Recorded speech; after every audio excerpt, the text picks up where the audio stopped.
Be ready. Start.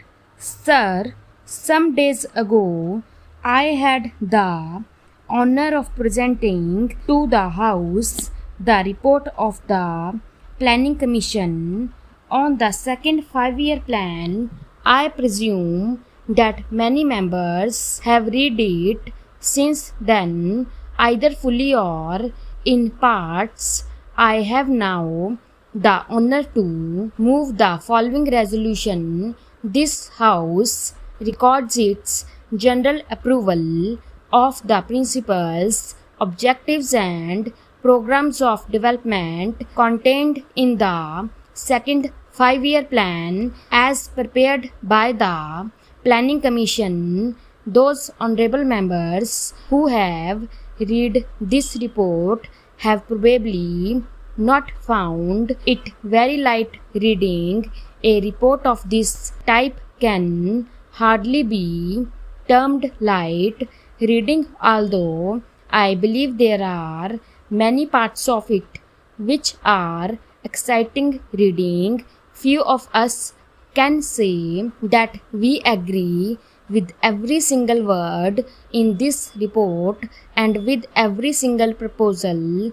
A report of this type is the product of the labor of a great many persons, not only members of the Planning Commission, but a vast number of other people who have been consulted. Among them are experts of our own country and of foreign countries and others representing various interests and professions in the country. As with all joint products, there is an attempt to meet different viewpoints. I hope this House will view the report as a whole, keeping in mind the unity of approach, objectives, methods, and principles underlying it, and not so much the details. It is open, of course, to any honorable member to criticize or to make suggestions in regard to any part of the report, whether it be principles or details. But I submit that the important thing is to get hold of the main principles.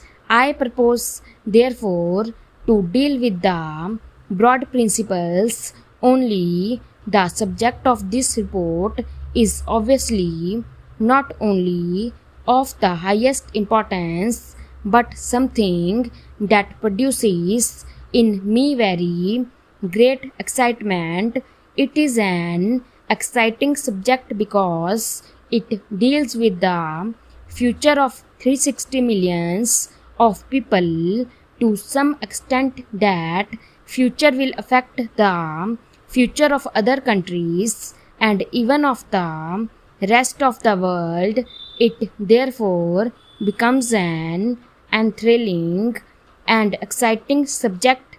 We are engaged in the shaping of the future of India.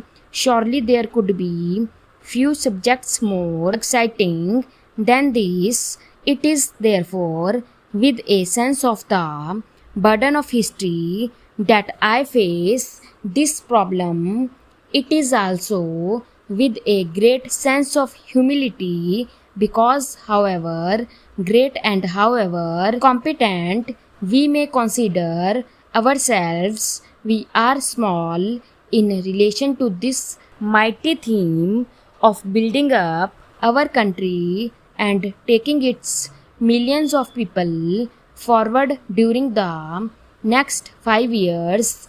These 5 years are only some kind of a period that we fix for our convenience because there are no isolated periods in the march of a nation. It is a continuous march. We must really think in terms of even longer periods and in terms of several 5-year plans. This is the second. Nobody thinks that at the end of the second plan we shall have been at the end of our journey.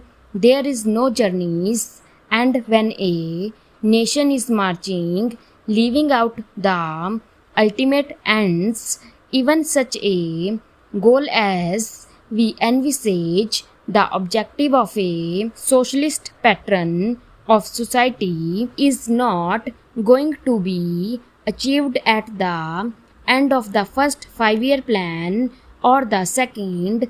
It may require 3 or 4-year plan periods before we can say with some confidence that we have very largely achieved it. Therefore, we must keep this large perspective in view in planning.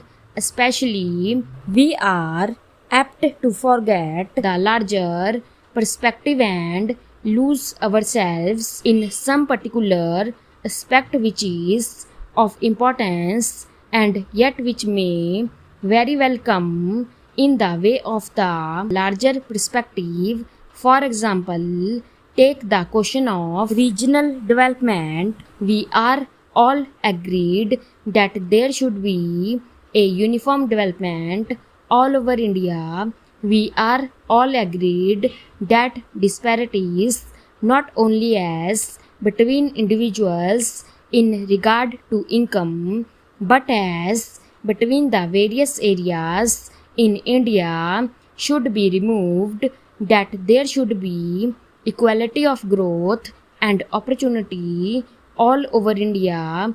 But if we start applying that principle regardless of the other objectives and perspectives, we may spoil the whole plan. We may not have very much to give to any region.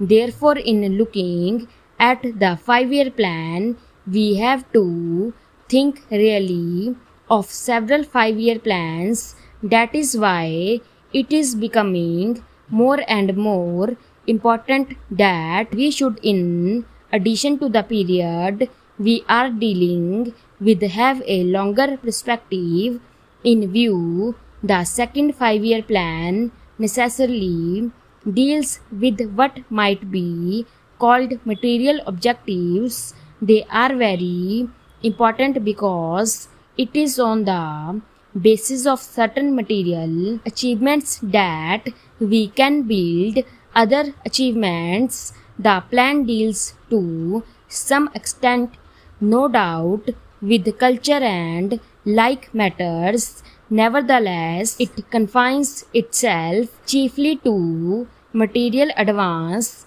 That does not mean that we attach no importance to other aspects. Stop